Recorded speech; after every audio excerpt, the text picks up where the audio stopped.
கிறிஸ்துவனா மாறினதால அல்ல, கிறிஸ்துவ வார்த்தையின்படி நடக்கிறதுனால. ஆனால் இங்கே ஆபிரகாம் ஒரு வல்லவனாக இருந்தான். அதை பவுல் அறிஞ்சு பவுல் அந்த வல்லமையை தேடினான். ஆபிரகாம் வசனத்தின்படி பார்க்க அவன் வல்லவனானான். அது பவுல் அதை ஆராய்ந்தான். நாங்கள் பழைய ஏற்பாடு புத்தகங்களை ஆராய்ந்து பார்க்கும்போது தான் கிறிஸ்துவின் பிள்ளையாக முடியும். பழைய ஏற்பாடு வாழ்க்கை அல்ல, அது ஆராய்ந்து போகும்போது கிறிஸ்துவோட பிள்ளையாய் மாற முடியும். இங்கே பவுல் சொல்லுகிறார் பாருங்க, கவனித்து பாருங்க. ஆபிரகாம் வல்லவனானான் என்று சொல்லுகிறான். ரோமர் 4ஆம் அதிகாரம்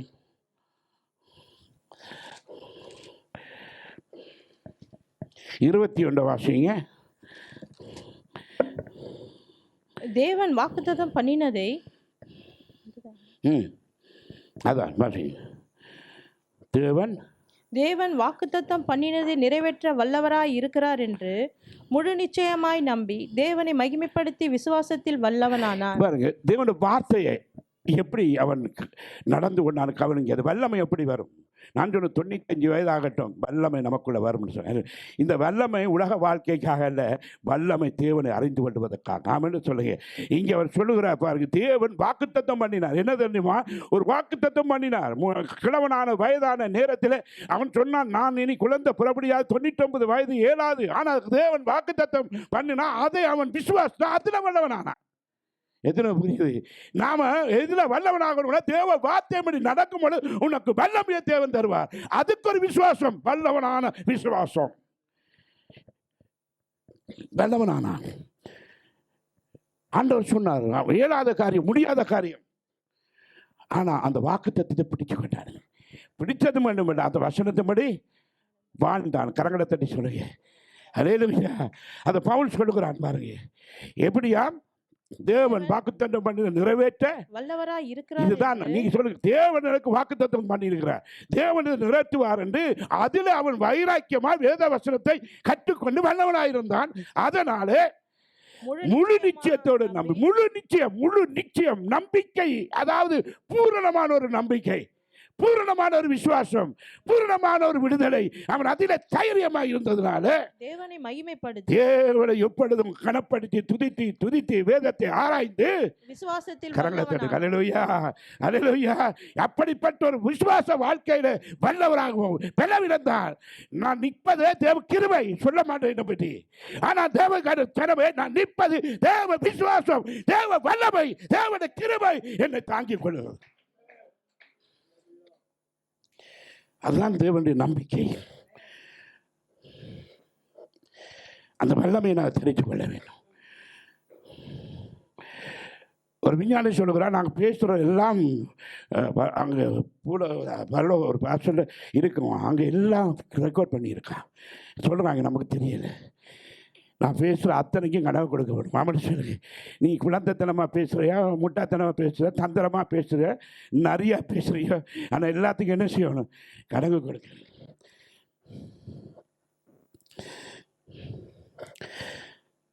அல்லேலூயா. என்ன சொல்லுறான்? நிச்சயமாக நம்பினான்.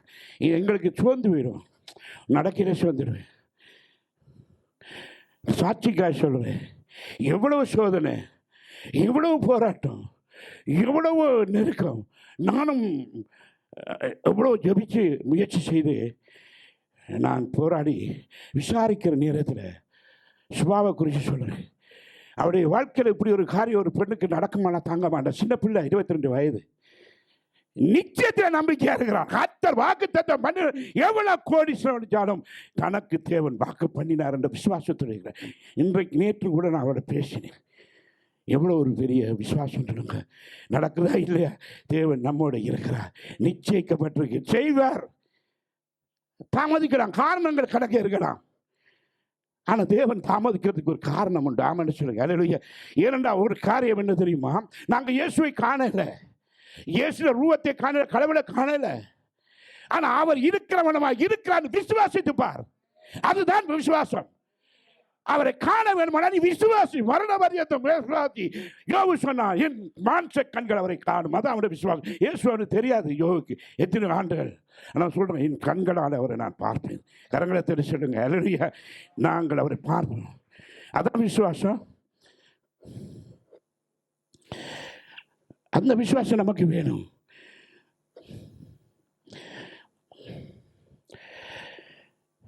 அல்லேலூயா. அவன் அதனால் வசனத்தின்படி நடந்து வார்த்தையின்படி இருந்து வார்த்தையின்படி செயல்படும்படி தீகளெல்லாம் காணப்படும். வார்த்தையின்படி நடந்து பாருங்க. எல்லாம் நான் எத்தனையோ பேர் தேவனை தரிசித்திருக்கிறார். வார்த்தையின்படி நடக்க வேண்டும். அவன் சொல்லுங்க, நான் தேவனை பல தடவை தரிசித்தேன். பல தடவை. எப்படி தெரியுமா? வார்த்தை கூடாக பார்க்கிறேன். அவன் சொல்லுங்க, அதை நான் விசுவாசிங்க. வார்த்தையில இயேசு இருக்கிறார், வார்த்தைக்குள்ள இயேசு இருக்கிறார், வார்த்தை எனக்குள்ள இருக்கு, அவர் என்னோட பேசுறார், அங்கவே அவர் இருக்கிறார். நேரடியாக நான் பார்க்க தாத்தா தான் நம்புவேன் இல்லை. அங்கே நோவா சொன்னான், உங்க விரலை விட்டு பார்த்தா தான் விசுவாசம். நான் வார்த்தையில நம்புகிறேன், இயேசு எனக்குள்ளே இருக்கிறார். ஆம் என்று சொல்லுங்க. அல்லேலூயா.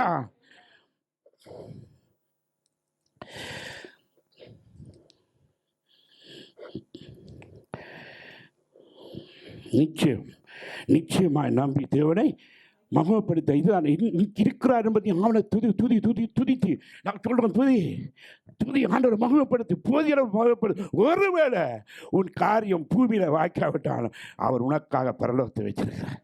இதுதான் எங்களோட விசுவாசம். எனக்கு இது கிடைச்சா தான் சேர்ச்சிக்கு போவேன், இது கிடைச்சா தான் நான் நம்புவேன். இல்லை, எனக்கு பரலோகம் மட்டும் வேணும். ஆமான்னு சொல்லுங்க. அல்லேலூயா. உலகத்தில் எல்லாத்தையும் வாங்கிக் கொள்ளலாம்.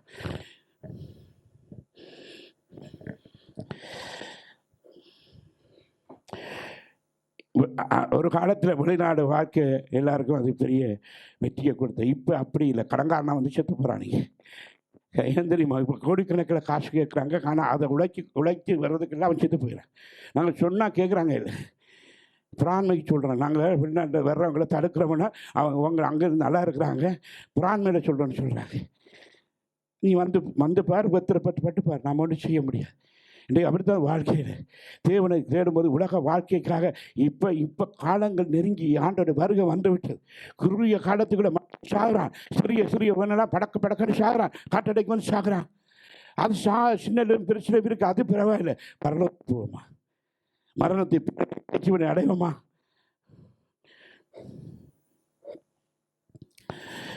ஏன் என்னுடைய வாழ்க்கையில் நடக்க முடியலை? தேவன் சொன்ன வார்த்தையின்படி நடக்கையில், வார்த்தையின்படி நடக்க வேண்டும். என்ன காரியம் எடுத்தாலும் இன்னைக்கு இமிகிரன் விசாக்காக தம்பி பிரியாசப்படுறேன், பிடிப்பையா இரவு பாடாக கஷ்டப்படுறேன். நல்லது. எத்தனை தரம் வசனத்தை வாசித்து உறுதியாக வாக்குத்தத்தை எடுத்து, இது எனக்கு நிச்சயிக்கப்பட்ட, இது எனக்கு கத்தர் வந்திருக்கா, இதை மகிழ்ப்படி, அதை நீ மகிழ்ப்படு. நான் லைசன்ஸ் எடுத்த ரகசியத்தை சொன்னால் நம்ப மாட்டேன். அவ்வளோ ஒரு ரகசியம். ஜெர்மன் மொழியில் லைசன்ஸ் எடுக்கும். ஒன்றும் முழங்கியது ஆண்டவருக்கு ஒவ்வொன்றும் எப்படி தெரியுமா? கத்தரை சோத்திரம், கத்தருக்கு மகிமை, கத்தருக்கு கிருபை, இப்படி தான் சொன்னேன். 20 எனக்கு பாஸ் பண்ணியிருக்காருங்கிறது தெரியுங்க. இது 20-30 வருஷம் வாகனம் வருவேன். ஏன் தெரியும்? நம்பிக்கை இயேசு மேல். அல்லேலூயா. அவர் விரும்பினா தர டெம்பரப்பான போட்டு தந்தார். இன்றைக்கு இங்கே 700 கிலோமீட்டர் வந்து ஒரு இத்தனை வருஷம் ஆமென்று சொல்லி கரங்களை தட்டி இந்த விசுவாசம் வார்த்தையின்படி நடக்க வேண்டும். திறமையினால காட்டிக்க விடாது. ஏன்னா வசனம் தான் எங்களை திருப்தியாக்கும். வார்த்தையின்படி நடக்கிறது தான் அது பெரிய ஒரு வெற்றியை தரும்.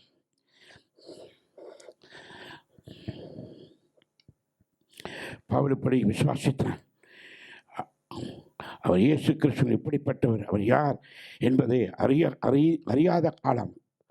பவுல் இயேசு எப்படிப்பட்டது தெரியாதுங்க. கவனிச்சு, அவர் எப்படிப்பட்டது தெரியாது. ஆனால் அவனுக்குள்ள ஒரு மதவெறி இருந்தது, ஒரு பக்தி இருந்தது. அப்போ நம்ம ஒவ்வொருவரும் தேவன் தெரிஞ்சு கொள்ளும் பொழுது அவர் ஏதோ ஒரு அடிப்படையில் நாம் ஏதோ ஒரு காரியக்கத்தில் வச்சுக்கிறார். பாஸ்கர் தொடர்ந்து வாராரு. அவர் நினைக்கிற நானா வாரம் பாஸ்டருக்காக வரேன் சபைக்காக இல்லை, கர்த்தர் அவரை தெரிந்து கொண்டார். இவர்களை தேவன் அழைத்தாரோ, இவர்களை ஆண்டவர் அழைத்தாரோ, அவர்களை ஆண்டவர் நீதிமானாக்கிறார். இவரை நீதிமானாக்கிறார், அவரை மகிழ்வு. அப்போ ஒரு அழைப்பு இருக்க வேண்டும். இது ஒரு அழைப்போடு தான் தேவன் இங்கே கொண்டு வர்றார். தானாக இங்கே ஒருவரும் வர முடியாது. இந்த இவருக்கு ஒரு மதவெறி இருந்தது, உங்களுக்கு எல்லாருக்கும் தெரியும். அவருடைய கேள்வி தேவனுடைய பார்வைக்கு அவனுடைய வைராக்கியம் எப்படிப்பட்ட ஒரு வல்லவனாக இருந்தான், பிற மதத்தில் எப்படிப்பட்ட வல்லவனாக இருந்தான். நாங்கள் இருக்கிற இடத்தையும் சரியா இருக்க மாட்டோம், அந்த இடத்தையும் சரியா இருக்க மாட்டோம். ஆனால் அதை பவுல் அதை காண்பித்தார். யார் என்ன காண்பித்தார்? அவன் வாசித்தான், வசனத்தை வாசித்தான். ஆபிரகாம் எப்படி வல்லவனானா, எப்படி இந்த 99 வயதில் அவன் இப்படி ஒரு விசுவாச வல்லவனானா. இதைத்தான் விசுவாசிக்குவன், வார்த்தையை விசுவாசிக்குவன். தேவன் ஜனமே, நான் பேசுவதை கவனிங்க. அவன் அந்த 99 வயது மனிதன் எப்படி வெல்லவனானான்னு பவுல் ஆராய விளைத்தான் வசனத்தை. ஏன்? அதுபடி நடக்கிறதுக்காக. ஆமென்னு சொல்லி நாங்கள் பிரசங்கம் பண்ணுறது மட்டும் செய்தியை புரட்டி நல்லா பிரசங்கம் பண்ணோம். வாழ்க்கையில் பாருங்கள் என்ன நடக்குது. உடைய விசுவாசம் என்ன, ஊழியம் என்னோட அனுபவம் என்ன, தேவனுடைய ராஜ்யத்துக்கு ஏற்ற வாழ்க்கை நமக்கு இருக்கா? நாம் நல்லா பிரசங்கம் பண்ணலாம். ஆமென்னு சொல்லுங்கள். நல்லா பிரசங்கம் பண்ணலாம், நல்லா சொல்லலாம். நான் அதுபடி நடக்காவிட்டா டட்டத்தை கணக்கு கொடுக்க வேண்டி வரும். ஆமென்னு சொல்லுங்கள். பதில் கொடுக்கணும். போதிக்கிற நாம் ஆகாதபடிக்கு ஜாக்கிரதையாக இருக்க வேண்டும். அவனுடைய விசுவாசத்தை பாருங்கள், பவுலுடைய விசுவாசத்தை பாருங்கள். அவனுக்குள்ள ஒரு வைராக்கியம் இருந்து என்று பார்க்குறோம். கடவுள் யார் என்று அறியாதனால ஒரு பக்தி வைராக்கியம் இருந்தது. அப்படிதான் அவனுக்குள்ள ஒரு பெரிய பிரச்சனை வந்தது. அவனுக்குள்ள ஒரு பெரிய பிரச்சனை இருந்தது. என்ன? இயேசு கிறிஸ்து கடவுள் என்று சொல்லி ஒரு கூட்டம் தெரியுதே அந்த நாட்களிலே. இயேசுதான் கடவுள் என்று பேசுகிறார். அவர் மாம்சத்தில் வெளிப்பட்ட என்ற ஒரு யூதனாக இருக்கிறார். யூதன் எங்கள் இனத்தை சேர்ந்தவரே, அவர் மேசியா தானே. என்ன மேசியா வெளிப்படையில் அவர் ஒரு நபியா வந்தவர் என்று ஒரு பக்கம் சொல்கிறார். அவர்கள் கடவுள் கொடுத்த குமாரன், ஆனால் அவர் ஒரு மனுஷன் தானே, இவர் எப்படி மற்றொரு கடவுள் ஆக்கலாம் என்று அவனுக்குள்ள ஒரு வைராக்கியம். எது? மதவெறி. ஆனால் ஒரு வைராக்கியம். எப்படி? பக்தி வைராக்கியம்.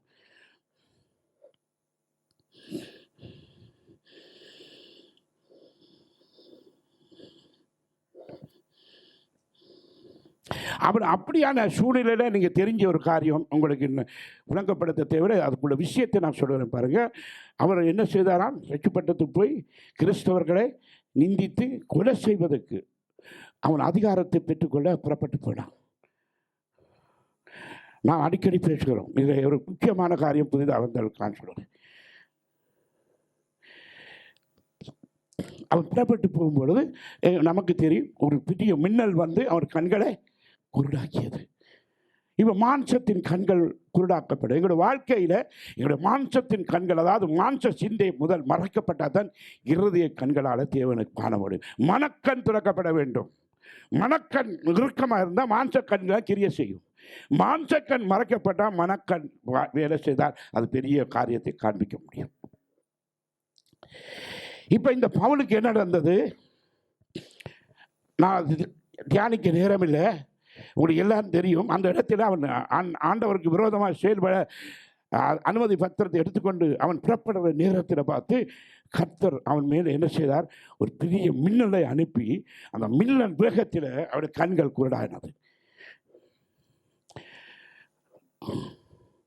அவன் இருதயத்தில் இருந்து சொல்லுகிறான், ஒரு மின்னல், ஒரு வெளிச்சம் பிரகாசித்தது. எப்படி?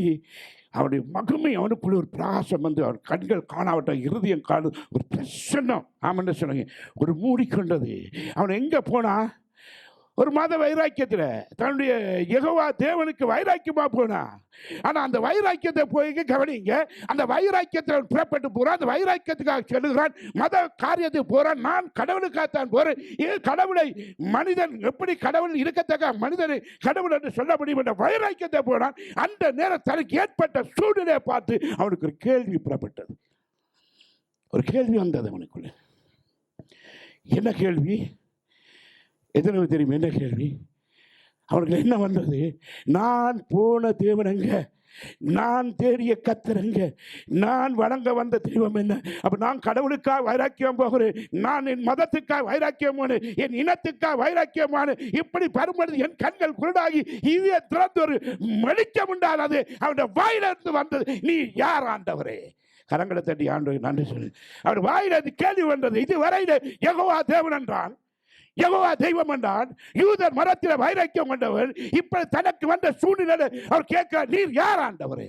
அப்படி ஆனால் இதை வேறு ஒரு வழி ஒன்றை கண்டுகொண்டேன். நான் நம்பின நம்பிக்கை வீணா போயிட்டது, நான் நம்பின வாழ்க்கை வீணா போயிட்டது, நான் நம்பி இருந்த செயலை நான் வீணா போயிடுது. அப்படியானால் இப்பொழுது எனக்கு நடந்த காரியத்தை யார் ஆண்டவர்? இந்த கேள்வியை தேவனிடத்திலிருந்து கேட்கும்போது பதில் பரலோகத்தில் தருவார். நாங்கள் அடுத்த நாள் இவர் என்ன இப்படி சொன்னவர், அவரை என்ன இப்படி சொன்னார். எங்களுடைய ஆக்கள் எப்படி பேசணும் தெரியுமா? வாயால் பேசாத, கண்ணால் வந்துட்டேன். கண்ணெல்லாம் அழகாக பேசும், நடிகரை விட மோசமாக இருக்கு. ஏன் தெரியுமா? வார்த்தையின்படி நடக்காதக்கு அது பேசும். இவன் ஆண்மை உடனே நேரடியாக கேட்டான். பாருங்க, நீ யார், நீ யார் என்று கேட்க, நீ யார் ஆண்டவரே? கவனித்து பாருங்க. நீர் எங்க நிற்கிறீங்க? நீங்க இப்ப எங்க நிற்கிறீங்க? நான் ஏன் வசனத்தை காரியம் கூட தெரியும். அதற்கு அவன், ஆண்டவரே நீர் யார் என்றான். அதற்கு கர்த்தர், நீ துன்பப்படுத்துகிற இயேசு நானே. பாருங்க, இதுல கவனிச்சு கொடுங்க. அவன் கேட்ட கேள்வியை கவனிங்க. இன்னைக்கு நாம பக்தி வைராக்கியத்தை இருக்கிற மனிதனிடத்தில் வாயில வந்த ஒரு காரியம் ஒன்று, நீர் யார் என்று கேட்கல, நீர் ஆர் ஆண்டவர். என்னது ஆண்டு கொள்கிறவரான் இந்த பிரகாசத்தை கொடுக்கணும். கரங்களை தட்டி சொல்லுங்க. இந்த பிரகாசம் ஆளுகிற தெய்வத்துக்கு மட்டும்தான் முடியும். அப்ப நீர் யார்?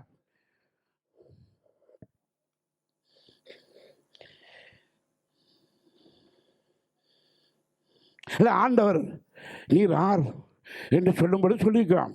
நானே சர்வ வல்ல தேவன், இந்த உலகத்தை படைத்தவர், தாயின் கருவில் இருந்தவள் உன்னை அறிந்தவர், சூரியன் சந்திரன் இந்த உலகம் முழுவதை வார்த்தையினால் உண்டாக்கினவர் என்று அவர் மகிமைப்படுத்தி தன்னை சொல்லியிருக்கிறார். ஆமாம், என்ன சொல்லியிருக்கலாமா இல்லையா? அவர் தான் எல்லாம் உண்டாக்கினவர். எங்கே நிற்கிறீங்க? அவர் தான் எல்லாம் உண்டாக்கினவர். அவர் சொல்லியிருக்கலாமே. அதுக்கு பதிலாக என்ன சொன்னார் சொல்லுங்க? என்ன சொன்னாரு? டில்லி வாசனை என்ன சொன்னாங்க? நீ துன்பப்படுத்துற, கேளுங்க, என்னது? முள்ளில் உதைக்கிறது உனக்கு கடினமாம் என்றார். நீ துன்பப்படுத்துற, இதான் என்னது? இன்னைக்கு ஒரு மனிதனை, ஒவ்வொரு மனிதனை கர்த்தர் பார்த்து கேட்கிறார், நீ துன்பப்படுத்துகிறாய், நீ என் வார்த்தையின்படி நடக்காமல், என் வசனத்தின்படி கை கொள்ளாமல், என் வார்த்தையை அசட்ட பண்ணி, நானே தேவன் என்று அறிந்தும் அறியாமல் இருந்து கொண்டும் நீ என்னை இப்பொழுது உன் வாழ்க்கையில என்ன நீ துன்பப்படுத்துகிறாய். எத்தனை பேர் இயேசுவை துன்பப்படுத்துகிறோம்? எத்தனை பேர் படைத்தவருக்கு துரோகமாய் பண்ணுகிறோம்?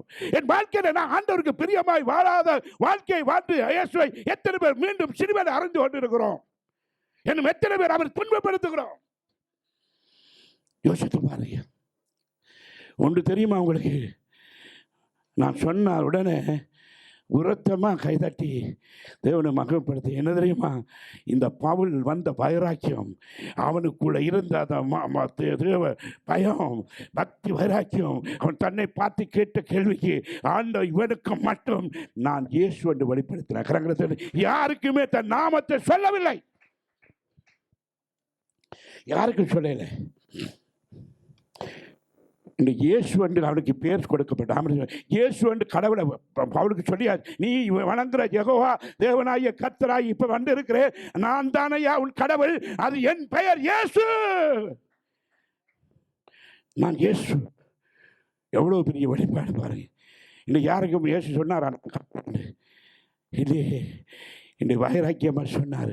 எவ்வளவு அவன் வேத வசனத்தை கடவுளுக்காக வைராக்கியம் வந்தான். அவன் எனக்கு தேவை, இவனை தாமதிக்க கூடாது, அவன் பின்ன எல்லா 12 சீஷரை பார்க்கணும், அப்போஸ்தலரை பார்க்கணும், எனக்காக எழும்பி பிரகாசிப்பான் என்று கர்த்தர் அறிந்தபடியா தன் பேரை உச்சரித்து சொன்னார். நான் தானப்பா கடவுள், இயேசு, நான் தான் இயேசு. நாங்கள் எத்தனை பேர் இயேசு இயேசு இயேசு இயேசு அறிந்து எத்தனை பேர் கடவுளை இயேசு கடவுள் நல்லவர் வல்லவர் சொல்லி இன்றைக்கு எத்தனை பேர் வாழ்க்கையில் இயேசுவை துன்பப்படுத்துகிறோம்? உன் வாழ்க்கையில் எவ்வளவு பேர் துன்பப்படுத்துகிறீர்கள்? பரிசுத்தம் இல்லாமல், நம்பிக்கை இல்லாமல், துரோகமான வாழ்க்கை வாழ்ந்து இயேசுவை மறுபடி செறிவடை அறைகிற விசுவாசியே, தேவ ஊழியர்களே, யோசித்து பாருங்க. எத்தனை பேர் இயேசுவை துன்பப்படுத்துகிறோம்? எத்தனை பேர் இயேசுவை துன்பப்படுத்துகிறோம்? வஞ்சிக்கிறோம், துரோகம் பண்ணுகிறோம். நீங்கள் நல்ல வார்த்தையில் எப்படி நல்ல சில அப்பா இது கடினமான உபதேசம், ஆடல் பாடல் சத்தங்க பிரசங்கள் வேணாம், அப்படியே ஷர்ட்டாக முடிச்சிருப்போம். வசனம் அது நடக்கிறது ரெண்டும் தான் தேவை. அதே பின்ன ஆண்டவரை மகிமைப்படுத்து, அதுதான் எங்களை துதி யாரும் ஆமாம் சொல்லுங்க. அல்லேலூயா சொல்லுங்க. அல்லேலூயா.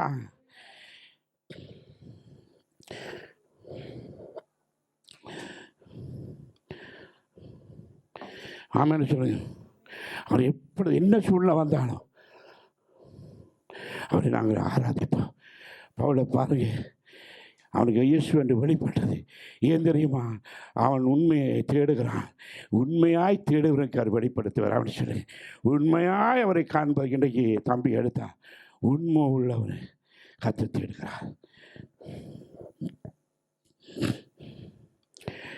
இந்த எதனால கவனிங்க, எதனால இந்த பவுல் இப்படிப்பட்ட ஒரு வைராக்கியம் வந்ததென்றால், அங்கே ஆபிரகாம் இவ்வளவோ விசுவாசத்தில் வல்லவனானான். எதனால் என்றால் வார்த்தையை நம்பினான். ஆமென்று சொன்னேன். நானும் நீங்களும் வார்த்தையின்படி நம்பி நடக்க வேண்டும் என்றுதான் தேவனுடைய விருப்பம், அவருடைய சித்தம்.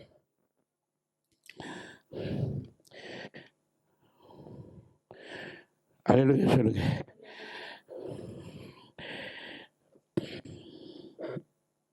நீ துன்பப்படுத்துகிற இயேசு நானே என்றார்.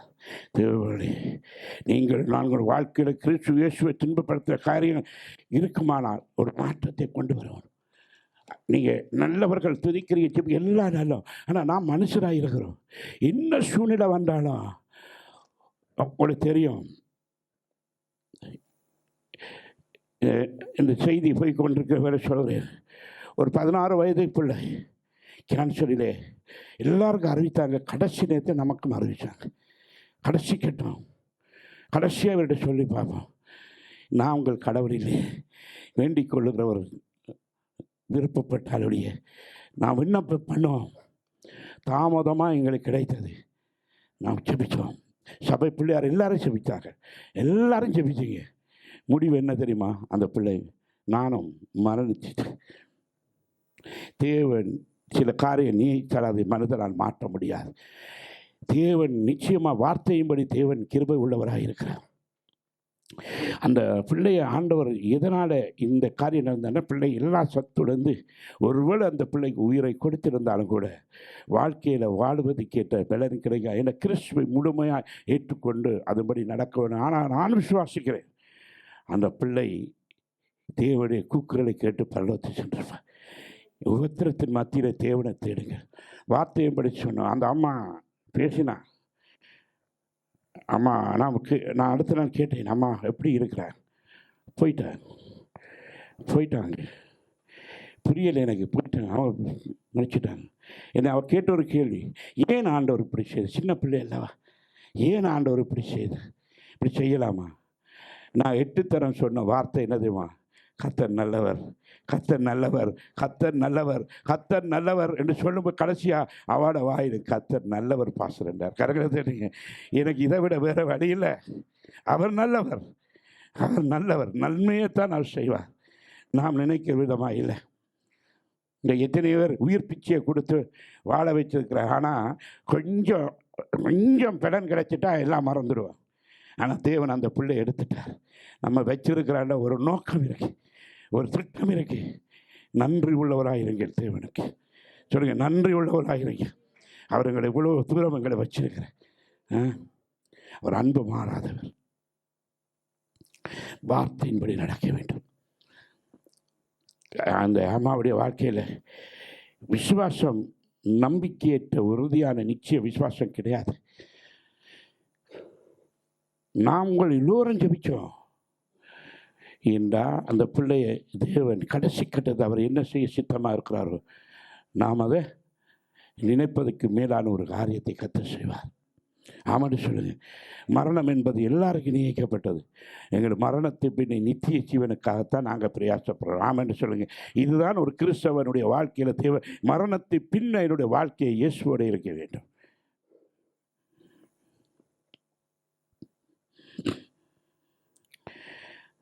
கர்த்தருக்கு பிரியமான செய்கிறவர்களோ அல்லது அவரை வெறுக்கிற எந்த காரியமாக இருந்தாலும், என்ன காரியம் இருந்தாலும், நான் இன்றைக்கு சொல்லுகிறேன், எந்த காரியத்தில் இயேசுவை துன்பப்படுத்தாதீங்க. அவர் எப்பொழுதும் அவர் உங்களை அருகிலே வைத்து செவி, நன்மையானாலும் தீர்மையானாலும் அவர் நமக்கு ஏதோ ஒரு நோக்கத்தை இதையே செய்வார். ஊரில் முந்தி நாங்கள் பூனை குறுக்க போனால் அறுவடை போயிடுச்சு. அறுவடை இயேசு எனக்கு முன்னே வந்தால் எந்த பூனையும் மட்டும் அவன்னு சொல்லுங்க. வாழ்க்கையில் எல்லாம் நடக்குது. அதனால் தேவச்சனமே, நானும் நீங்களும் நன்மையை மாற்றம் பெற்றதுக்காக நன்றி துன்பம் வந்தாலும் சொல்லுங்க. ஏன் ஒருவன் மறித்து விட்டால் கூட அவனை கிறிஸ்தவ வாழ்க்கையை படி நாங்கள் அடக்கம் பண்ணுறோம். எதுக்கு? எதுவானாலும் கர்த்தருக்கு தான் மகிமை உண்டாகட்டும். ஆமென்று சொல்லுங்க.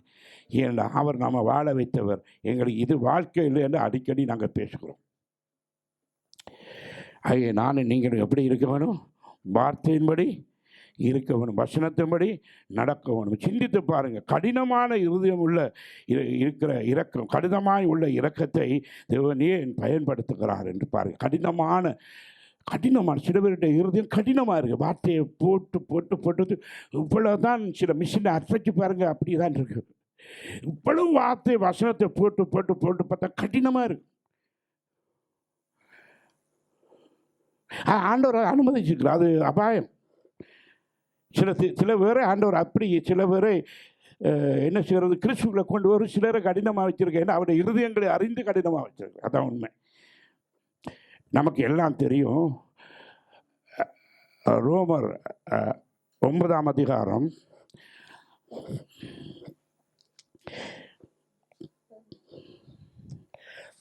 17 வாசிங்க. மேலும் என்னுடைய வல்லமை உன்னிடத்தில் காண்பிக்கும்படியாக. யார் சொல்கிறார்? அப்படி வசனத்தை வாசித்து போகக்கூடாது. அது யார் எதுக்கு யாரால் சொல்லப்பட்டது இது அறிந்தால் நாம் தப்பித்து வரலாம். போதகர் தேவையில்லை. இயேசுவே பெரிய போதகராக இருக்கிற மேபனாக இருக்கிற. சொல்லுங்க என்னண்டு? மேலும் என்னுடைய வல்லமை உன்னிடத்தில் காண்பிக்கும்படியாக. யாத்த வல்லமை? தேவன் தன்னுடைய வல்லமையை காண்பிக்கிறது. கவனிங்க, ஒவ்வொருவரும் தேவன் தன்னுடைய வல்லமையை காண்பிக்கிறதுக்கு இதை பயன்படுத்துகிறார். இன்னும் நாமம், என்னுடைய நாமம் பூமியில் எங்கும் பிரஸ்தாபமாகும்படியாகவும், தன்னுடைய நாமம் இந்த உலகத்துக்கு எல்லாருக்கும் பிரகாசமாக வேண்டும் என்பதற்காக உன்னை நிலைநிறுத்தினேன் என்று பார்வோனுடனே சொன்னதாக வேதத்தில் சொல்லியிருக்கு. பாருங்க, யாருக்கு சொன்னது? எத்தனை பார்வோன்னு தெரியும்? சொல்லுங்க, யார் பார்வோன்? நீங்க முதல் சத்தியத்தை அறிவியல் சத்தியம் கூட. பார்வோன் யாரு? மோசேயுடைய காரியங்கள் தடை நின்று சாத்தானுக்கு அதாவது எகிப்தியரையும் பார்வோனையும் சாத்தானுக்கு ஒப்பிடப்பட்டிருக்கு. அப்ப பார்வோன் தேவன் கடினப்படுத்தி வச்சிருக்கிறார். தேவனுடைய நாமம் எப்படி பிரசாதம் பண்ணும்படியாய் இன்னொரு மனிதன் இருதயத்தை கடினப்படுத்துகிறார். அவன் ஆராய முடியாதபடிக்கு, அவன் தேவனை அறியாதபடிக்கு, ஆண்டவனை நெருங்காதபடிக்கு இங்கே தேவன் மற்றவனுக்கு வல்லமையை கொடுக்கும்படி ஒருவனை பயன்படுத்த காரணம் அவன் இருதயம் கல்லாய் இருந்தது. அப்படி உள்ளம் எவ்வளவு வார்த்தை போயும் இருமா படைத்தது. அந்த வார்த்தை இருக்கிறதால அவனை வச்சு பயன்படுத்தினார். எத்தனை புரியும் நான் சொல்றது? ஒரு சிலரை தேவன் தன் தேவைக்கு பயன்படுத்தி கைவிட்டுறார். யூதாஸ் அப்படித்தான் பாவித்தவர். ஆமான்னு சொல்லுங்க. நாம நினைக்கிறோம் நாங்கள் சேர்ச்சிக்கு வரோம் போகிறோம், வசனத்தை படி நடக்காதவனை தேவன் பயன்படுத்துகிறார். தன்னுடைய அவனை அப்புறம் கைவிட்டுடுவார். ஜாக்கிரதை. நான் ஏதாவது தவறாக சொல்கிறேன்னா உங்களை பார்க்க என்ன பயமாக இருக்கு. என்ன ஒரு ஆட்சி பார்க்குறீங்க? திருப்பி அந்த வசனத்தோட வாசிங்க. மேலும் என்னுடைய வல்லமை உன்னிடத்தில் தன்னுடைய வல்லமையை வெளிப்படுத்துவதற்கு, என்னுடைய நாமம் தன்னுடைய பேரை உலகத்துக்கு பிரவேசிப்படுவதற்கு, பூமியில் எங்கும் பிரஸ்தாபமாகும்படியாகவும் உன்னை நிலைநிறுத்தினேன் என்று பார்வோனுடனே சொன்னதாக வேதத்தில் சொல்லி. எப்படி இது எவ்வளவு வேதனை! ஏனென்றா அவன் ஆராய்ந்து பார்த்தான். அவன் கர்த்தருடைய வார்த்தைக்கு பயப்படுவதில்லை. எதிர்த்து மோசைக்கு விரோதமாய், தேவனுடைய மனிதனுக்கு விரோதமாய், மோசே தேவனால் தெரிந்து கொள்ளப்பட்டு மோசையோட தேவன் பேசி இவ்விதமாக நடத்த வேண்டும் அவன் செயல்பட்ட பொழுது இவனை கற்ற பயன்படுத்தி தடைகளை போட்டார். ஏன் அவனுடைய இருதயம் வேத வசனத்தை கீழ்ப்படியாதவனாக இருந்தான். அதுபடி செய்யாதவனாக ஆண்டவர் அவனை வச்சு பயன்படுத்தி இஸ்ரவேல் ஜனங்களுக்கு தேவனாக இருந்தார். கரங்களை தட்டுவோமா?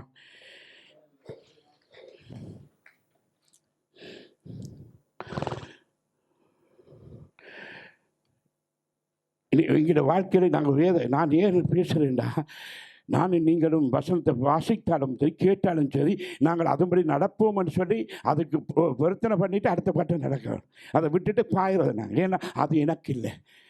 சிலவர் வசனம் பிரசங்கம் பண்ணும், யாராவது ஒரு காரியம் நடந்துட்டா எட்டி பார்ப்பேன், இவருக்கு தான் போகுது, இவருக்கு தான் போகுது, அவருக்கும் போகும். ஆனால் மற்றவர் தான் சொன்ன அவருக்கு கொடுத்த ஆண்டவர் கொடுத்தார் வசனம் பார்த்தீங்களா, அது ஆண்டவர் கொடுத்தார் பார்த்தீங்களான்னு. அல்லேலூயா. நாங்கள் நீதிமானிக்கிறோம்.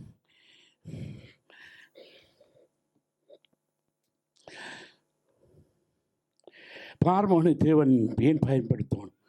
அவன் வார்த்தையின்படி கேட்கிறவனாக இருந்தான். மோசே ஆண்டவர் சொன்னார், பல தடவை சொன்னார், ஆபத்து வரணுன்னு கூப்பிடு, உங்களோட கடவுளை நீ ஆராதிக்கணும், விட்டு கொடுக்குற. அவனும் ஆராதிக்கலை, திரும்ப தடைசி தான் திரும்ப அவனை கூட ஆண்டை பயன்படுத்துகிறான். அவன் மனம் திரும்பணும். கடைசி என்ன நடந்தது? கடலை பிளந்து அத்தனை பேரையும் விழுங்கி போட்டது. வார்த்தையின்படி நடக்க வேண்டும், வசனத்தின்படி வாழ வேண்டும். அப்படிதான் ஆண்டவர்களுடைய வாழ்க்கையை மாற்றுவாரா? தொடர்ந்து வாசிங்க. ஆதலால் எவன் மேல் இரக்கமாய் இருக்க சித்தமாய் இருக்கிறாரோ அவன் மேல் இரக்கமாய் இருக்கிறார், எவனை கடினப்படுத்த சித்தமாய் இருக்கிறாரோ அவனை கடினப்படுத்துகிறார். இது ஒரு கடினமான ஒரு வார்த்தை. நம்ம நினைக்கிறோம் எல்லாம் தேவனுடைய பிள்ளைகளாகிய நாம் அவர் இவருமே இரக்கமாக இருக்கணும், அவர் இரக்கமாக இருக்க. இது அப்படின்னா என்ன இரக்கம்? என்ன இரக்கம்? அவன் வசனப்படி நடக்கிறவன் மேலே அவர் இரக்கம் இருக்கிறது. கடினமாக இருக்கிறவங்கள தேவன் என்ன செய்கிற? கைவிட்டு. எத்தனையோ இறைச்ச பேர் வசனத்தை கேட்கிறார்கள். தியானித்து கொண்டு ஒரு நேரம் இல்லை, நீங்கள் வீட்டில் கொண்டு நல்லா தியானிங்க, அடுத்த வசனத்தை கேட்போம். இப்படியானால் அவர் இன்னும் ஏன் குற்றம் பிடிக்கிறார்? அவர் சித்தத்திற்கு எதிர்த்து நிற்பவன் யார் என்று என்னுடனே சொல்லுவாய். அப்படியானால் மனுஷனே, தேவனோடு எதிர்த்து நீ தர்க்கிக்கிற நீ யார்? உருவாக்கப்பட்ட வஸ்து உருவாக்கினவனை நோக்கி நீ என்னை ஏன் இப்படி உண்டாக்கினாய் என்று சொல்லலாமா? மிதியிட்ட ஒரே களிமண்ணினாலே குயவன் ஒரு பாத்திரத்தை கனமான காரியத்துக்கும் ஒரு பாத்திரத்தை கனவீனமான காரியத்துக்கும் பண்ணுகிறதற்கு மண்ணின் மேல் அவனுக்கு அதிகாரம் இல்லையோ? தேவன் தமது கோபத்தை காண்பிக்கவும் தமது வல்லமையை தெரிவிக்கவும் தாம் மகிமைக்காக எத்தனமாக்கின கிருபா பாத்திரங்கள் மேல் தம்முடைய மகிமையின் ஐஸ்வர்யத்தை தெரியப்படுத்தவும் சித்தமாய் அழிவுக்கு எத்தனமாக்கப்பட்ட கோபாக்கினை பாத்திரங்கள் மேல் மிகவும் நீடிய சாந்தத்தோட பாருங்க. இந்த இடத்துல அவர்கள் மனம் திரும்பி வர வேண்டும் என்று வார்த்தையின்படி நடக்கும்படி அவருக்கு இரக்கம் காட்டல. அவன் வார்த்தையின்படி நடந்து திரும்பி வரும்படி அவனை அந்த இரக்கம் காட்டல நீடிய பொறுமையோடு பார்க்கிறார். ஏன் தெரியுமா? நாம் தான் மனம் திரும்ப வேண்டும். அல்லேலூயா. யார் மனம் திரும்ப வேண்டும்? நாங்களாம் மனம் திரும்பணும். ஆண்டவர் அவனை மாற்றியிருக்கலாம். அவன் அந்த வார்த்தையின்படி வரவனும் கர்த்தர் இன்னும் பொறுமையாக இருந்தார். ஆனால் பார்வோனோ கடைசி வரைக்கும் தன்னுடைய காரியத்தில் வைராக்கியமாக இருந்தான். இது அழிவுக்கேற்ற பாத்திரமா தேவன் அவனை பயன்படுத்துகிற பொழுது கூட அவனுக்காகவும் பொறுமையாக இருந்தார். கரங்களை கட்டுங்க. எவ்வளோ நல்ல ஆண்டவர், எவ்வளோ நல்ல ஆண்டவர், எவ்வளோ நல்ல ஆண்டவர். அவரும் பொறுமையாக இருந்தார். எப்படியாவது இருந்தட்டும். நாங்கள் அப்படி இல்லை. நாங்கள் செய்வோம், நாங்கள் இப்படித்தான் இருப்போம். கடவுள் சித்தமானால் எங்களுக்கு நல்லதாக்க திரட்டும் கடவுள். நாங்கள் இந்த உலகத்துக்குரிய ஒவ்வொரு காரியங்களையும் நீங்கள் முயற்சி செய்து நீங்கள் பெற்றுக்கொள்ளலாம். பரலோக ராஜ்யத்தை மட்டும் தேவனோட சஞ்சரித்தால் தான் கிடைக்கும். மாமன்ற சொன்னீங்க, அவரை நாங்கள் சஞ்சரிக்கணும், அவர் உறவாட வேண்டும்.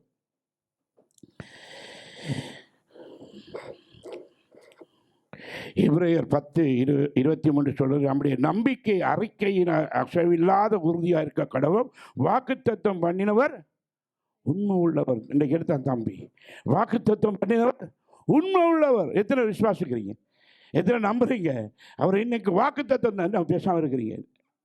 நேரம் போயிட்டுதோ தானே? சொல்லுங்க, என்னது? வாசிங்க அந்த வசனத்தை.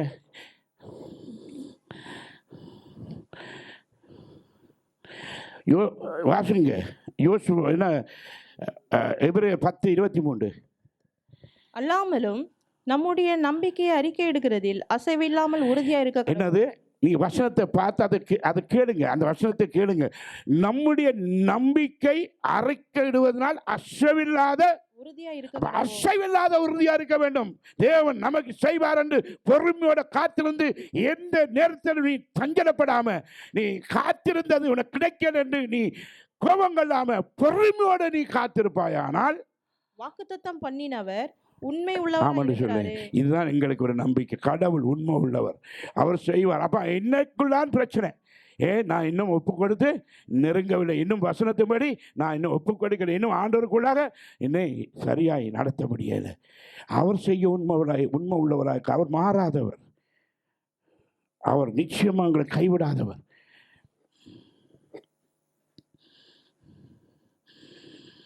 முக்கியமாக கவனிக்க வேண்டும். நான் எப்படி இருந்தால் ஆண்டவர் இந்த வாக்குத்தத்தை நிறைவேற்றுவார், நமக்கு எல்லாருக்கும் தெரிஞ்ச விஷயம். நான் யார் ஒரு வீட்டுக்கூட்டத்துக்கு போகும்போது இந்த வசனத்தை சொன்னேன், தேவ பிள்ளைகளும் இதை கவனிக்க வேண்டும். நான் அடிக்கடி வாசிக்கிறோம் தெரியும், நான் வாசித்து காட்டுவோம், நான் வாசிக்கிறோம், ஆனால் அதன்படி நடக்காமல் நாம் என்னோட வாழ்க்கையை வாழ்கிறோம். தெரிஞ்ச வசனம் தான் என்று சிலர் தட்டி கழிப்பார்கள். அங்கே தான் உன்னோட பேச விரும்புவார். ஆமான்னு சொல்லுங்க. இன்றைக்கு மோசே எங்கேயும் என்னவா இருந்தா கவனிங்க. இப்போ என்ன சொன்னேன் சீக்கிரமா, மோசே எப்படி இருந்தார்?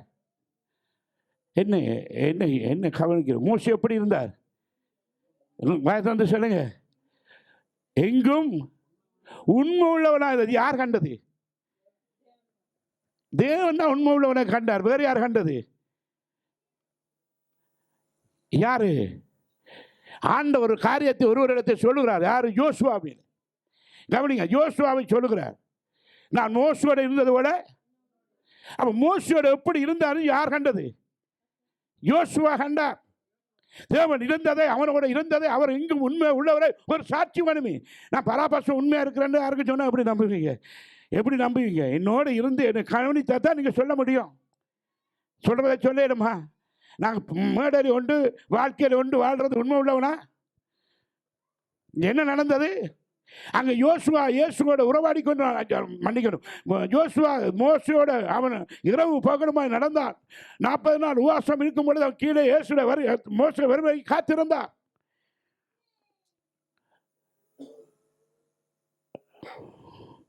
அந்த கண்டுக்குட்டிகளை செய்து ஜனங்கள் தாறுமாறா நடந்து கொண்டு ஒரு பக்கம் ஆரோன் ஜனங்களோடு இருந்து பாவம் செய்து கொண்டு இருந்தார்கள். மோசே தேவ சமூகத்தில் இருந்தார். இந்த நடுவில் யோசுவா தேவனுக்கும் மோசைக்கும் இடையிலே வனாந்தரத்தில் இருந்தானுங்க. மோசையோட தேவன் உண்மை உள்ளவனா இருந்ததை கண்டார். தேவன் அவர் உண்மை உள்ளவரை இருக்கிறது என்பதை நிரூபிக்க காட்ட வார்த்தையை கொடுத்தார். கவனிங்க, என்ன வார்த்தை? இன்றைக்கு ஒரு ஆளை பார்த்து ஒரு ஆளை ரெக்கமெண்ட் பண்ணிக்க என்ன நடக்குது? நான் மோசோட இருந்தது போல. சொல்லுங்க சொல்லுங்க, ஏன் மோசையை சொல்ல வேண்டும்? நான் உன்னோடு இருப்பேன் சொல்ல. மோசைக்கு ஆண்டவர் சொன்னார், நான் உன்னோடு இருப்பேன் என்று. இஸ்ரவேல் ஜனங்களை வழிநடத்தும் பொழுது பயப்படாத, இந்த ஜனங்களை நடத்துவதற்கு இந்த ஜாதிகளுக்குள்ள நான் உன்னை கீர்த்தியும் புகழ்ச்சியுமா உன்னோட நான் இருப்பேன் என்று சொன்னது முடிவு பரியந்தம் மோசையோட கர்த்தர் இருந்தார். அவன் உண்மை உள்ளவனாக இருந்தான். அவன் எல்லாவற்றிலும் உண்மையாக இருந்தான். மோசையோட இருந்ததை கவனித்தார்கள். சபையில மேப்பன் எப்படி இருக்கிறார், மந்தைகளை எப்படி பார்க்கிறார், இன்றைக்கு என்ன விதமாய் ஆண்டவர் பார்க்கிறார் என்பதை ஒரு ஊழியக்கான அடையாளமைத்து காட்ட வேண்டிய அவசியம் தேவைப்படுகிறது. இங்கு மோசையோட கூட இருந்த ஆண்டவர் நல்லவர், மோசையை நடத்தின கர்த்தர் என்னை நடத்துவார் என்று மோசையோட இருந்தவள யோசுவா நான் உன்னோட இருப்பேன் என்று கர்த்தர் வாக்களித்தார். அந்த வார்த்தையை நம்பினான்.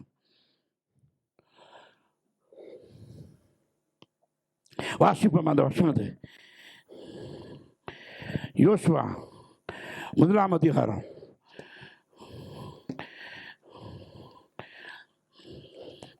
எல்லாரும் வாசிச்சிருப்பேன், ஆனால் கவனமாக கேளுங்க.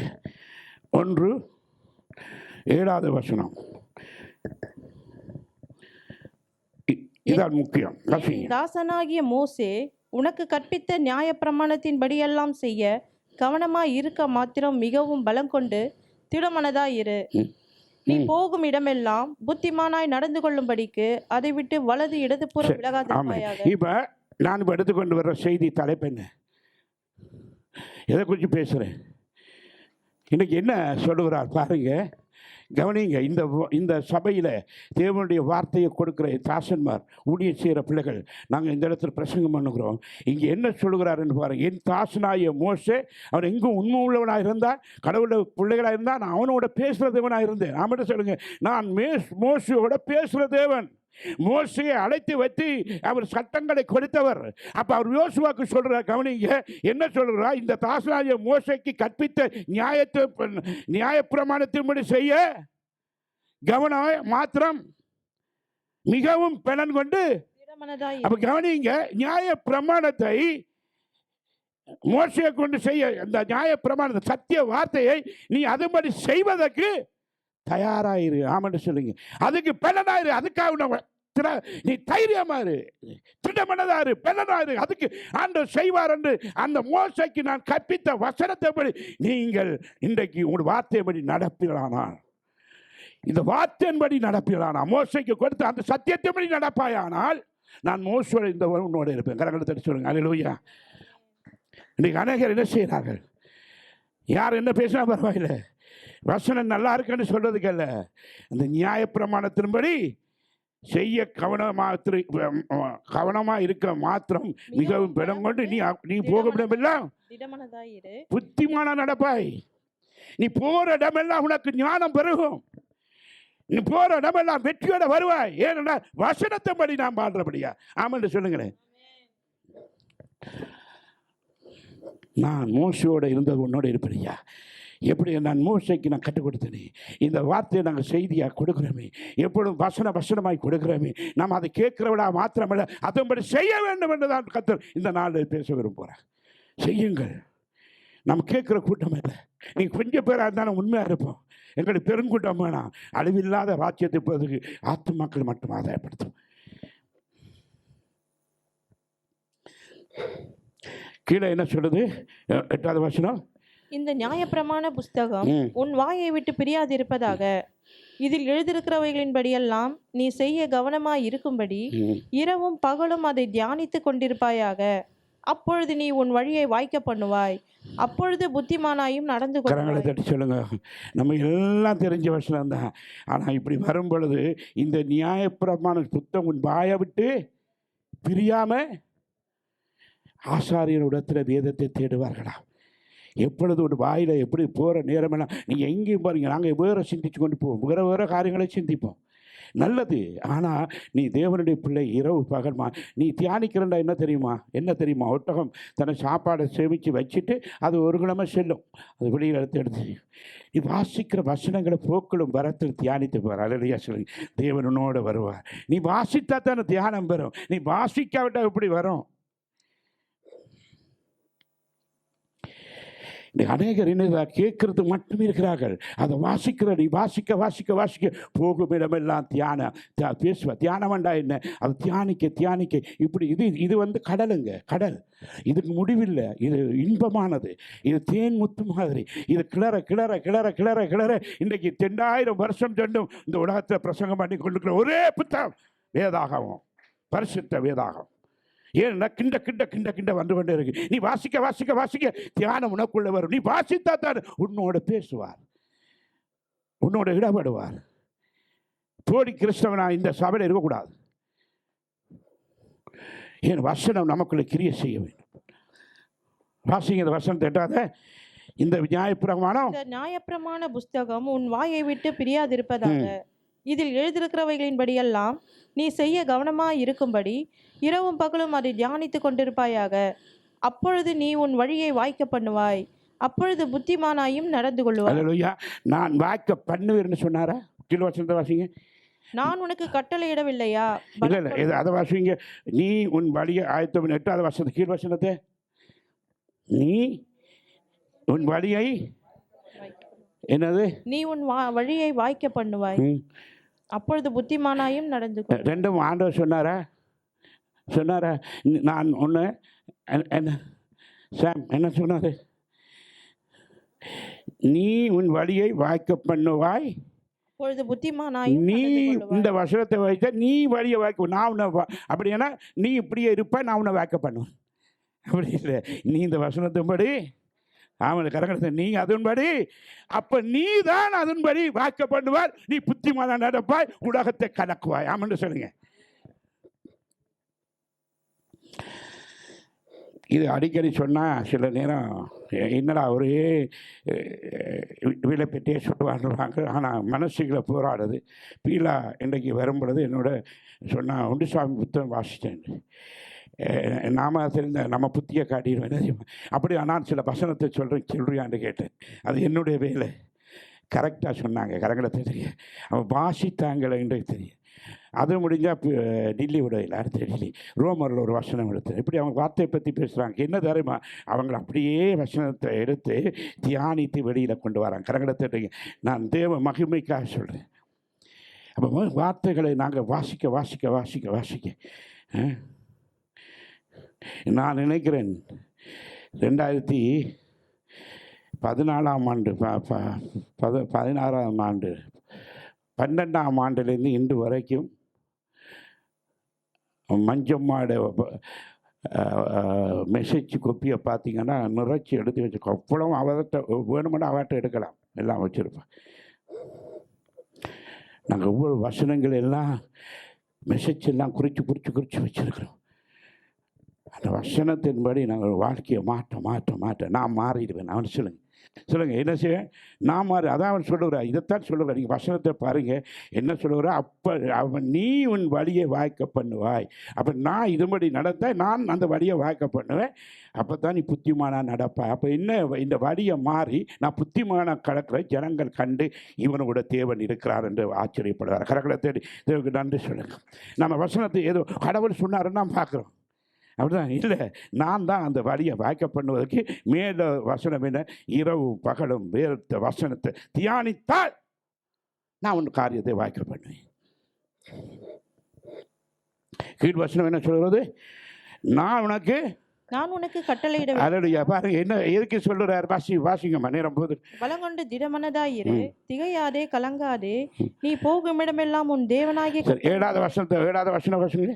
என் தாசனாகிய மோசே உனக்கு கற்பித்த நியாய பிரமாணத்தின்படியெல்லாம் செய்ய கவனமா இருக்க மாத்திரம். இப்படி சொல்லிட்டு அங்கே அவர் சொல்லுகிறார் எல்லாம் அந்த 8வது வசனம் சொல்லிட்டு சொல்கிறார், நான் உனக்கு கட்டளை இல்லையா, நான் தானே சொன்னேன் நீ இந்த வசனத்தை இரவு வரும் வாசி, அப்போ தான் நீ புத்திமானா நடப்பாயின்று.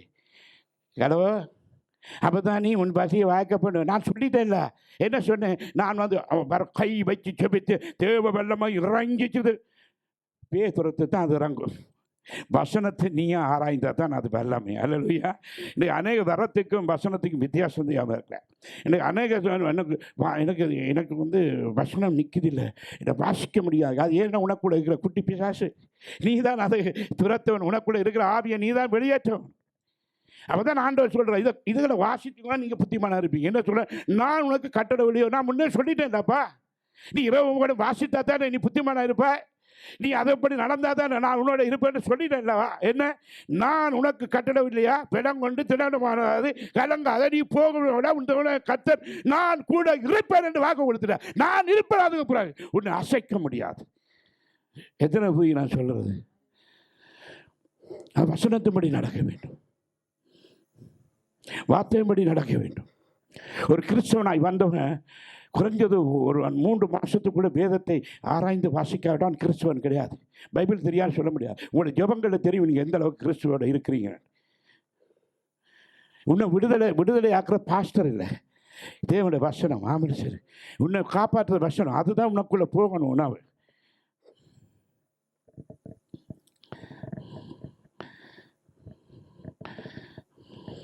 ஆமாம் சொல்லுங்க. கட்டாயப்படுத்தி சொல்ல வைக்கிறேன். அல்லேலூயா.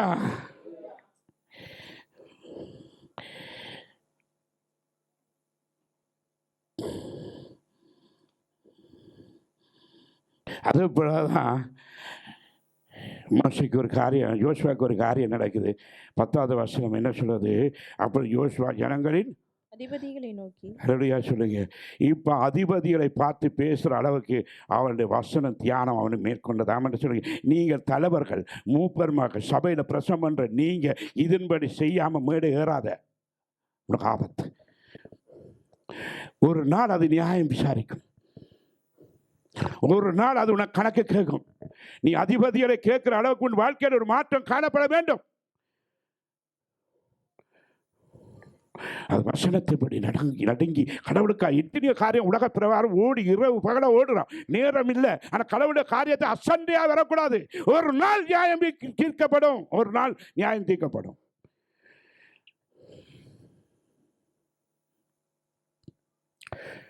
அநேக காரியங்களை தேவனுக்கு முன்பாக நடுங்கத்தக்கதாக இருக்க வேண்டும்.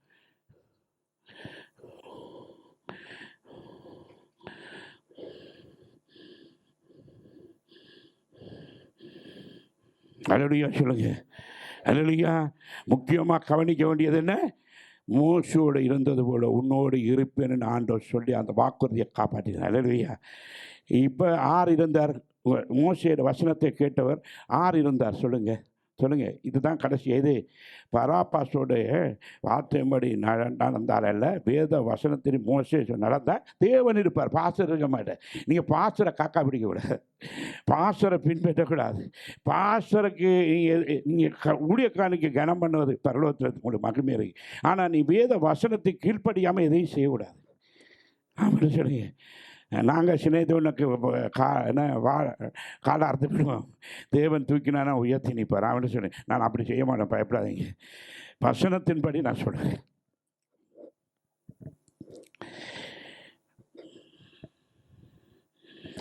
அவன் இப்படிப்பட்டவனா மோசே இருந்தாரா? மோசையை காண்டவருக்கு ஒரு ஒரு உதாரணமாய் காண்பிக்கிறது. ஒரு ஊழியக்காரனுடைய நடக்க தான் முக்கியம். ஒரு ஊழியக்காரன் சாட்சி இல்லாத வாழ்க்கை, ஊழியக்காரன் ஒரு உண்மை இல்லாதவனை இருந்தால் அவனை பின்பற்றாதீங்க. அதை விட சாக்கடைக்கு போயிடலாம். அது நானாக இருக்கட்டும், யாராக இருக்கட்டும். மோசே எப்படி இருந்தானா? இங்கே பார்க்கிறோம், என்னாகத்தில் 12ஆம் அதிகாரம் வாசித்தீங்கன்னா அங்கே ஆரோனும் மீராவும் மோசைக்கு விரோதமாக பேசினது கர்த்தர் அங்கே பேச ஆரம்பித்தார். அப்போ தேவ மனிதனுக்கு நீங்கள் விரோதமாக பேசக்கூடாது. ஏன் தெரியுமா? உண்மை உள்ள தேவ மனுஷனாக இருந்தால் அவனோட தேவன் இருப்பார். அவன் நடக்க எப்படி, அவருடைய காரியங்கள் எப்படி இருக்கு.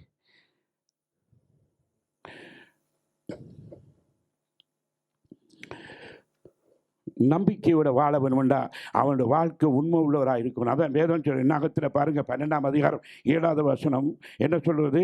என் தாசனாகிய மோசே எப்படிப்பட்டவன்? அப்படிப்பட்டவன் அல்ல. அவன் அப்படிப்பட்டவன் அல்ல. அவன் ஏனென்றா அவருக்கு விரோதமாக செயல்பட்டார். ஒரு சில ஊழியர்களுடைய காரியத்தை மீது ஒரு சில ஊழியர்கள் பாதிக்கப்படுகிறார்கள். அவர்கள் சொந்த சகோதரர்கள். ஆரோனாரு, அவருடைய அக்காவுக்கு பேர் என்ன? அவர் 2 பேரும் ஆறு.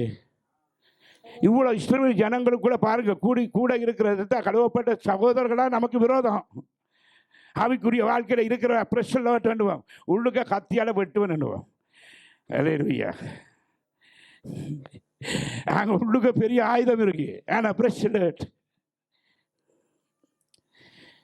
இங்கே சகோதரன், ஆவிக்குரிய சகோதரன் சொல்கிறேன். இன்றைக்கு எங்களுக்கு எதிரானவர் யாரெண்டா, நீங்கள் வளர வளர வளர உங்களுடைய காரியங்கள் திறமை இருந்து வெளிப்படுமானா உங்களை மேன்மையை விடக்கூடாது, உங்களை அவர்கள் என்ன நசுக்க பார்ப்பார்கள். ஆனால் அப்படிப்பட்ட இடத்துல இருந்து எப்படி ஊழியம் செய்ய முடியும்? சொல்லுங்க, செய்ய முடியாது. ஆனால் மோசே அப்படிப்பட்டவன் இல்லை. மோசே கவனித்து பார்த்தான். யோசுவா, நீங்கள் கவனிக்கணும், ஊழியர்களை கவனிக்கணும். சும்மா தானான் இல்லை, கவனிக்கணும். நீங்கள் கவனித்து போட்டு கத்தர் சில சொல்கிறது சபை இருக்குது, நமக்கு அந்த வம்பை அவர் என்ன எல்லாம் செய்வார். இன்னும் இப்படி பெரிய பாவம் அது கத்தர் பார்த்துக்கிடுவார். அவர் கத்தர் நீங்கள் உடைய மண்டையை கொடு, இன்னும் கொஞ்சம் நாள் நீயும் அப்படி தான் வருவேன். கத்தர் பார்த்துக்கிடுவார். சொல்லிக்கொண்டே இருக்கிறாங்க திரள் கூட்டம்.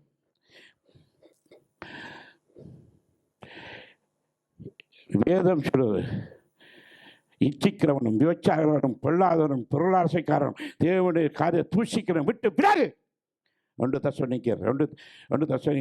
தீமோத்தேயு 3ஆம் அதிகாரத்தில் சொல்லியிருக்கு. 2 தீமோத்தேயுல சொல்லியிருக்கு, விட்டு விலகு.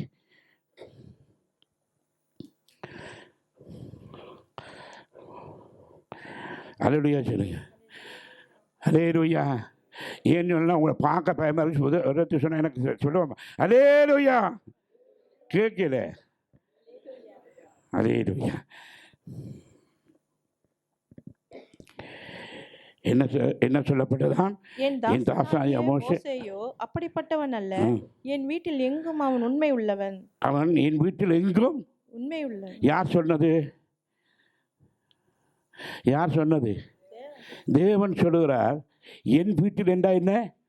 சபை, விசுவாசி, தேவனுடைய சமூகத்தில், கர்த்தருடைய ராஜ்யத்தில், அவன் எல்லாவற்றிலும் மோசே அப்படிங்கிறார். அவன் அப்படி இல்லைன்னு தேவன் ரெக்கமெண்ட் பண்ணுறார். கரகடத்தில் அதனுடைய கர்த்தர் மோசையை குறித்து கரண்டி பண்ணுறாருங்க. என் அம்மா பார்த்து ஒரு விசுவாசி சொல்கிறான், இது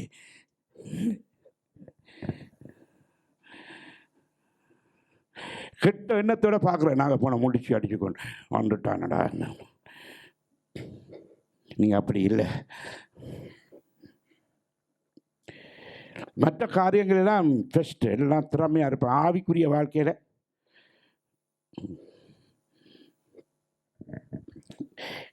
கொஞ்சத்தில் உண்மை உள்ளவராக இருக்கேன். எனக்கு கொஞ்சத்தில் உதவி செய்கிறீங்க, அதுவும் இல்லாமல் போயிடும்.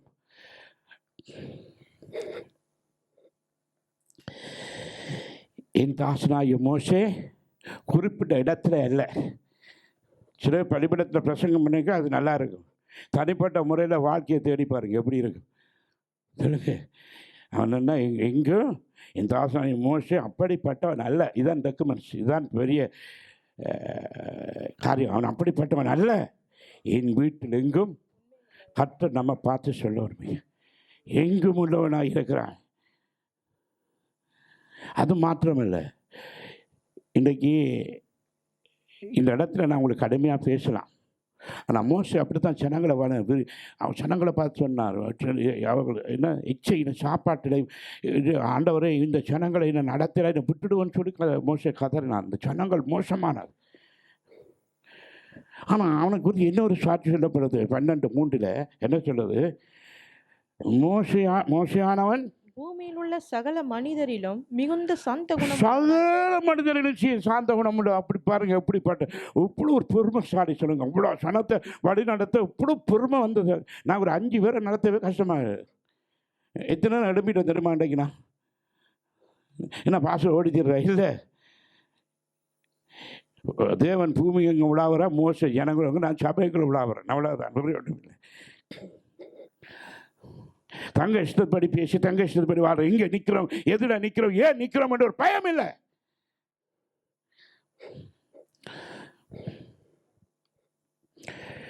உங்களுக்கு ஒரு சந்தோஷம் சொல்லட்டுமா? அடுத்த மாதம் 3 மாதம் நான் நிற்க மாட்டேன். எத்தனை சந்தோஷப்படுறேன். எல்லாம் வந்துட்டான்டான்னு சொன்ன. என்ன சொன்னாரா? மோசே ஆனவன் பூமியுள்ள சகல மனிதரையும் மிகுந்த சாந்த குணமுள்ளவனாய் இருந்தான். ஆண்டவர் மீண்டும் ஒரு காரியம் சொன்னார். 8வது வசனத்தை வாசிங்க. நான் அவனுடன் மறைபொருளாக அல்ல. என்னது? மிகவும் அவசியமான ஒரு காரியம். என்ன சொல்லுறாராம் பாருங்க. நான் அவனுடன் மறைபொருளாக அல்ல, முகமுகமாகவும் பிரத்யட்சமாகவும் பேசுகிறேன். அவன் கர்த்தரின் சாயலை காண்கிறான். ஆமென். திரும்ப வாசிங்கம்மா. நான் அவனுடன் மறைபொருளாக அல்ல, முகமுகமாகவும் பிரத்யட்சமாகவும் பேசுகிறேன். இதுல என்ன அர்த்தம்? தேவனை முகமுகமாக சந்திக்க முடியுமா? ஹலோ, நீங்கள் எல்லாரும் வசனத்தை வாசித்து அதில் உண்மையாக அறிஞ்சுக்கொள்ளுங்க. என்ன சொல்லுகிறாரா?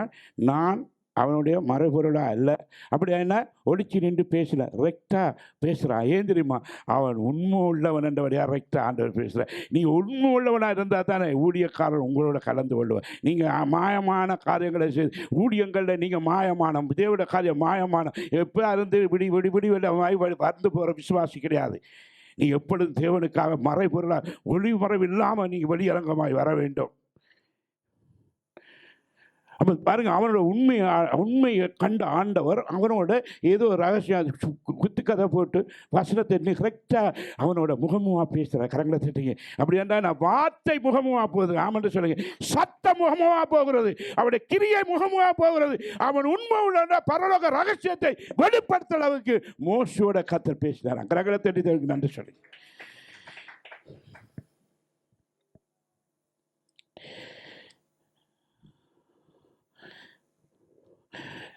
முகமுகமாக முகமுகமாகவும் பிரத்யட்சமாகவும் பேசுகிறேன். திரும்ப சொல்லுங்க, முகமுகமாக.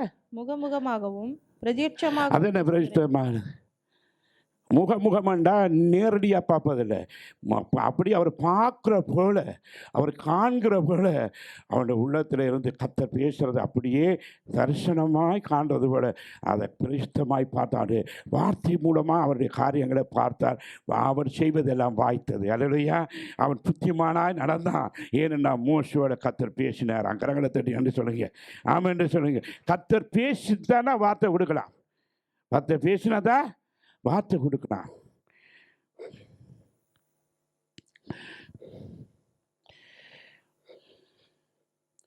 நான் இன்றைக்கு செய்தி எடுப்பதுக்கு மிக கஷ்டமாக இருந்தது, சூழ்நிலை அப்படி.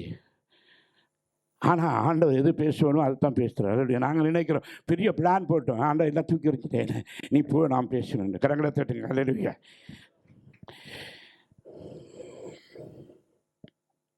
சில பேருக்கு நான் சொல்லுவேன், நீங்கள் அங்கே போனால் கலக்கு பேர் என்ன பேர் எனக்கு கலக்கல் பெறா.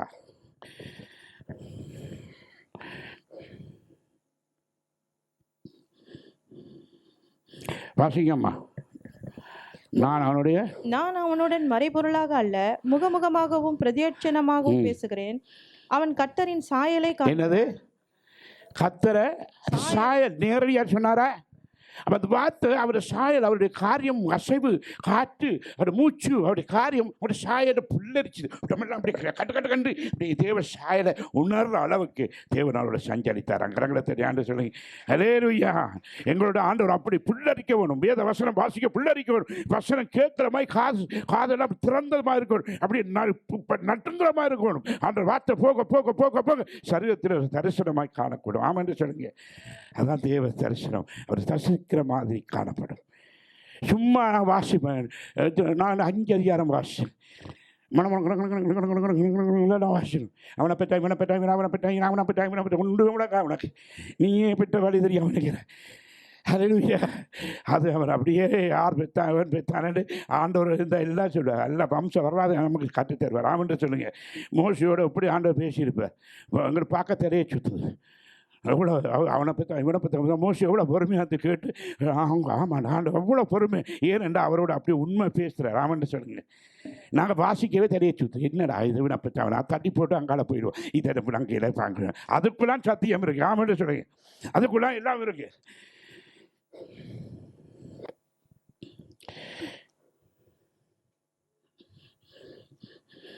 வாசிங்க. அவன் கர்த்தரின் சாயலை காண்கிறான். இப்படி இருக்க நீங்கள் என் தாசனாகிய மோசேக்கு விரோதமாய் பேச உங்களுக்கு பயம் இல்லாமல் போனது. அல்லேலூயா. அல்லேலூயா. இப்போ பாருங்க, அந்த மோசைக்கு விரோதம் முறுமுறுத்த ஆக்களை தேவன் இப்போ பேச விடுகிறார். நீங்கள் என் தாசன் மேலே நீங்கள் பயம் இல்லாமல் போச்சு. சிலர் அப்படி தான் பயம் இல்லாமல் நடப்பார், பயம் இல்லாமல் பேசுவார். நமக்கு அது பிரச்சனை இல்லை. தேவ மகிமையை தேவனுக்கு கொடுக்காமல் மனுஷனுக்கு மகிமைப்படுத்தக்கூடிய அளவுக்கு, அதாவது தேவன் செய்த காரியங்களை மகிமைப்படுத்த முடியலை. மோசே உண்மையாய் தேவன் ஒரு உண்மையாக நடத்துகிறாண்டா கேனாம் பண்ணுங்க. எப்படி தெரியுமா? அந்த வார்த்தைக்கு உண்மை உள்ளவர், அதை மட்டும் அதுக்காகத்தான் நீங்கள் பயப்பட வேணும். ஏனென்றா ஒரு காரியத்தை தேவன் இன்னும் அதிகமாக செய்வார்னா நாம் தேஞ்சு போகலாம், எங்களோட வல்லமை குறைஞ்சி போகாது. ஆமாம் சொல்லுங்க. தேவன் அதை செய்வார். வயது போக போய் சொல்லுவார்ல, எனக்கு 2 வாரம் பேர்த்து நடந்து வயது நான் சொல்ல மாட்டேன். ஆனால் அந்த வயது போக சஞ்சலம் தெரியுது, கால் வருது, அது போகும். ஆனால் விசுவாசம் வல்லமையும் குறைந்து போகுது. ஆமான்னு சொல்லுங்க. அல்லேலூயா. அது தேவன் கொடுத்த கிருபை.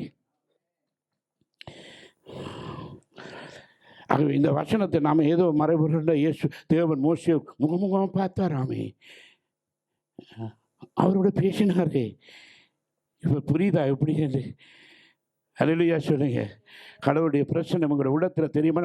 நம்ம முழுக்கணும் ஆண்டவருக்கு தெரியும். சில பிள்ளைய செவிக்க நான் பார்த்துருவேன், ஆவியில் நுழைஞ்சு அப்படி பண்ண மறந்துடுவார்கள். ஏன் தெரியுமா? அது பிரச்சனை. ஆமான்னு சொல்லுங்க. தேவ பிரச்சனை. நான் பாடுவேன், பிரசன்னம் பிரசன்னம் ஒன்றுமில்லை, தேவ பிரசன்னம். அது உணர்வில் தெரியணும். ஆமாம் சொல்லுங்க. நான் நம்ம பிள்ளையை தான் சொல்கிறேன். சொல்லுங்கள், உணர்வில் தெரியணும் அந்த பிரச்சனை. பாட்டில் இல்லை.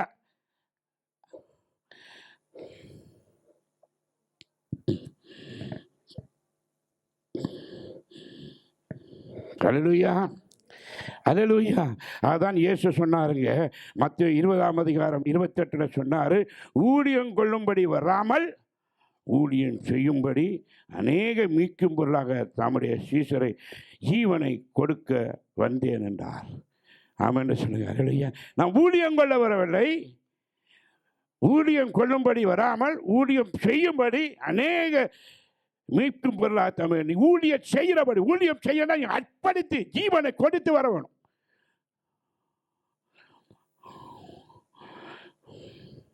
உன்னுடைய ஒவ்வொரு காரியங்களும் தெரியும். இதயத்தில் இருந்து சில காணிக்க கொடுக்க சொல்ல பார்ப்போம், அப்படியே இருப்பார்கள். ஆனால் இரவு பகலும் வேலை செய்வாங்க, ஆனால் கர்த்தருக்கு கொடுக்க மாட்டாங்க. சிலது தள்ளாடி அப்படி வந்து ஏதோ கடமைக்கு காணிக்க கொடுப்போம். நீ பாருங்க, புத்தகமாக காசு கொண்டாந்தாங்க, எல்லோரும் கொண்டு போட்டாங்க. பார்க்கவும் போட சில தாள் போடுற மட்டும் அப்படி காட்டி கொண்டு போடுவீணும், சில்லறை விட மறைச்சி கொண்டு இப்படி போட்டுட்டு போயிடும். நான் உங்களோட சொல்லல, அங்கேருந்து வர்றணும். ஆனால் ஒரு மனைவி முடிச்ச கலட்டி 2 வெள்ளி போட்டார். கற்று கவனிச்சோன்னா இவங்களெல்லாம் இவெல்லாம் அதிகமாக கொடுத்தா, ஏன் இருதயத்தில் அவள் உள்ளதெல்லாம் கொடுத்தா, 2 தான் இருந்து, அதான் அவள் கடவுளுக்குன்னே போட்டுட்டான். அடுத்த விஷயம் கர்த்தர் பார்த்துக்கொள்வார். நீங்கள் ஆண்டவருக்கு கொண்டு கொடுத்து ஆண்டவருடைய காரியத்தை செயல்பட்டு பாருங்கள், கர்த்தருடைய ஆசீர்வதிப்பார். ஏன் நமக்கு தரித்திரம் தெரியுமா? ஏன் தெரியுமா? நீ தேவனை வஞ்சிக்கிற, தேவனை துரோகம் பண்ண, தேவனுடைய காரியத்தில் நீ உண்மை இல்லை.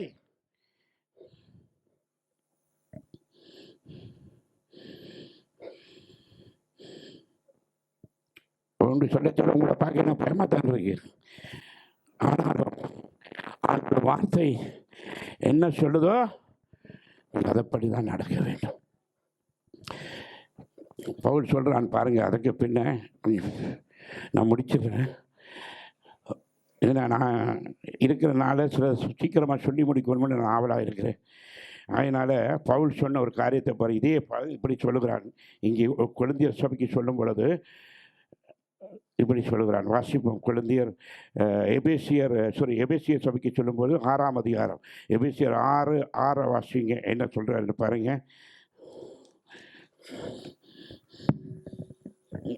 என்ன சொல்றாரு? மனுஷருக்கு பிரியமா இருக்க விரும்புகிறவர்களாக பார்வைக்கு ஊழியம் செய்யாமல் கிறிஸ்துவின் ஊழியக்காரராக மனப்பூர்வமாய் தேவனுடைய சித்தத்தின்படி செய்யுங்கள். இன்னைக்கு மனுஷனுக்கு பிரியமாய் விரும்புகிற நாங்கள் இப்போ என்ன செய்கிறோம்? ஒழுங்கின்படி ஷெட்யூல் போட்டு கொடுக்குறோம். அந்த ஷெட்யூலின்படி மனுஷனுக்கு பிரியமாக அதை செய்கிறோம். எல்லாம் அந்த ஒழுங்கின்படி சில காரியம் செய்கிறோம். நீங்கள் ஒழுங்கு அவசியம், அது முக்கியம். நாங்கள் அதில் செய்கிறோம். நீ கவனித்து பாருங்கள். தேவனுடைய வசனத்தில் நடக்க வேண்டிய நாங்கள் இது மிக கவனம். மனுஷனுக்கு பிரியமாக இருக்க விரும்புகிறவர்களால் பார்வைக்கு ஊழியம் செய்யாத. பாஸ்டர் பார்க்குறாரு, ஊழியக்காரர் பார்க்குறாரு, ஊழியத்தில் எப்படி நான் பிடிச்சல அப்படி இல்லை. உன்னை தேவன் அழைத்த ஒரு அழைப்பை பாரு. கிறிஸ்துவுடைய ஊழியக்காரனே மனப்பூர்வமாய் இருதயத்தில் இருந்து செய்கிற ஒவ்வொன்றையும் மனப்பூர்வமாய் செய்வது சித்தத்தின்படி செய்ய, அவருடைய சித்தத்தின்படி செய்ய, மனப்பூர்வமா செய்ய. தேவனுடைய ஊழியம் பயபக்தியோட. ஏனோ தான் அல்ல, நீ மனுஷனுக்கு ஊழியம் செய்யாத. கர்த்தர் பாஸ்டர் இப்படி போட்டாரு, என்ன இந்த ஊழியத்தை போட்டார், நீ வராத. மனப்பூர்வமா ஜெபத்தோட. ஏன் நாங்கள் முன்குறித்து அறிவிக்கிறோம், நீ ஜெபத்தோட வர வேண்டும். இந்த இடைவெளி வரக்கூடாதுன்னு சொல்லியிருக்கிறோம். அப்படியே பிரசன்னத்தோட நடக்க வேண்டும். ஏன்னா அந்த தேவ சித்தத்தை நீ மனப்பூர்வமா தேவ வீட்டில் இருந்து ஆயத்தமா வரும் பொழுது இந்த இடத்துல சங்கீத வசனத்தோட கர்த்தர் பேசுவார். நீ பயம் வேண்டும். மனுஷனை பிரியப்படுத்த பேசாத, மனிதனை காகடி செய்யாத. கிறிஸ்துவின் ஊழியக்காரனாக மனப்பூர்வமாய் தேவனுடைய சித்தத்தின்படி செய்யுங்கள். கரங்களை தெரிவிச்சுங்க. அவருடைய சித்தத்தின்படி செய்யுங்க, அழைப்பின்படி செய்யுங்க. அதுதான் தேவன் விரும்புகிறார். வசனத்தின்படி செய்யுங்க. பவுல் எவ்வளவு தூரம் இங்கே யோசுவா மோசையை பார்த்தார், பவுல் இயேசுவை பார்த்தார். ஆமென் சொல்லுங்க. அன்றைக்கு மோசே இயேசுக்கு பதிலாக இருந்தால் அது கடவுள் அனுப்பின ஒரு மனிதன். இங்கே கடவுளே மனிதனாய் வந்து பவுல் அவரை பார்த்தோம். ஏன்னா பவுல் மற்றவர்களை தான் நம்பினான், ஆனால் இயேசு தன்னை வெளிப்படுத்தி கடவுளை நம்பினான், இயேசுவை மட்டும் பின்பற்றினான். அவனு சொல்லுங்க வாசிங்க.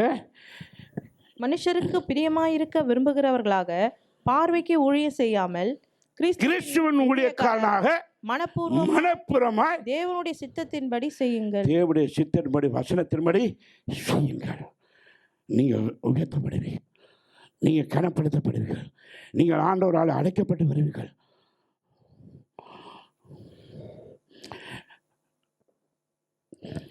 கலாத்தியர் 6:6.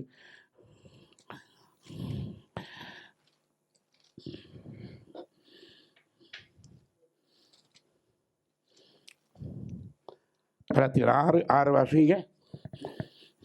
மேலும் கலாத்தியர் 6:6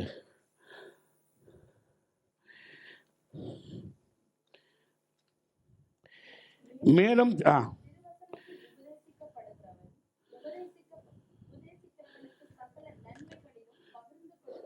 நன்றி சொல்லுங்க. ஹல்லேலூயா. என்ன சொல்லுறாரா? மேலும் திருவசனத்தை உபதேசிக்கிறவன் உபதேசத்துக்கும்படி சகல நன்மையும், அந்த உபதேசத்தின்படி ஆண்டவனை நன்மையாக மாற்றுவார். உன் தேவைகளை சந்திப்பா, உன் காரியத்தை நீ அதன்படி நடந்து நீ உபதேசிக்கும்படி அந்த வார்த்தை உன்னை விடுமா? உன்னை காக்குமா இல்லையா? உன்னை ஆசீர்வதிக்குமா இல்லையா? நிச்சயமாக நம்மை ஆசீர்வதிக்கும். அதன்படி நடந்து அதன்படி வாழ தேவன் மேலும் மேலும் எங்களை நிலையாய் நிறுத்தி எங்களை ஆசீர்வதிக்க வல்லவராக இருக்கிறார். திருவசனத்தை கேட்கிறவங்க மாத்திரமல்ல, அதன்படி செய்கிறவராயிருங்க, அதன்படி செய்கிறாருங்க.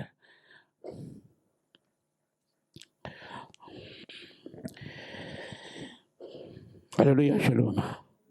அல்லேலூயா. வெளிப்படுத்தல் 2ஆம் அதிகாரம். இங்கே ஆண்டவர் யோவானை கொண்டு வெளிப்படுத்தினபோது சொன்ன காரியம் நான் சீக்கிரமாக முடிக்கிறேன். அதை வாசித்து நான் கலந்து செல்வோம். என்ன சொல்லுகிறார் பாருங்கள்.